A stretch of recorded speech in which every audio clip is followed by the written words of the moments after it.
Sosok Haji Isam, pengusaha Kalimantan borong 2000 eskavator sekaligus, cetak rekor dunia. Haji Isam kembali menjadi sorotan publik.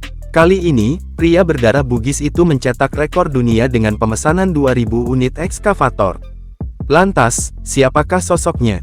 Melansir Tribun Tanda Hubung Timur.com, Andi Syamsuddin Arsyad, yang lebih dikenal sebagai Haji Isam, merupakan salah satu tokoh sukses di Kalimantan yang perjalanan bisnisnya dimulai dari pekerjaan sebagai tukang ojek dan operator alat berat.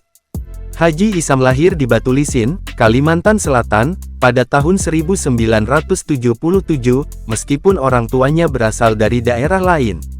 Keluarga Haji Isam asalnya dari sebuah desa di Bone, Sulawesi Selatan, yang merupakan daerah etnis Bugis.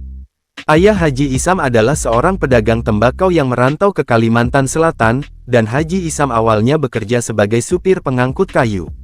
Pada tahap awal, Haji Isam belajar dari penambang batu bara lokal bernama Johan Maulana. Sejak tahun 2001, ia bergabung dengan Johan Maulana untuk belajar mengenai pengelolaan pertambangan. Selain bisnis batu bara, Haji Isam juga memperluas portofolionya. Ia memiliki bisnis penerbangan yang dikelola oleh John Lynn Air Transport, yang mengoperasikan 2 pesawat Fokker dan 2 helikopter. Di sektor perkapalan, John Lynn Marine mengawasi armada 16 kapal tongkang pengangkut batu bara. Di bidang agrobisnis, John Lynn Agromandiri mengelola perkebunan kelapa sawit. Bahkan, Haji Isam memiliki pabrik biodiesel senilai 2 triliun yang dioperasikan oleh John Lynn Agro Raya Terbuka.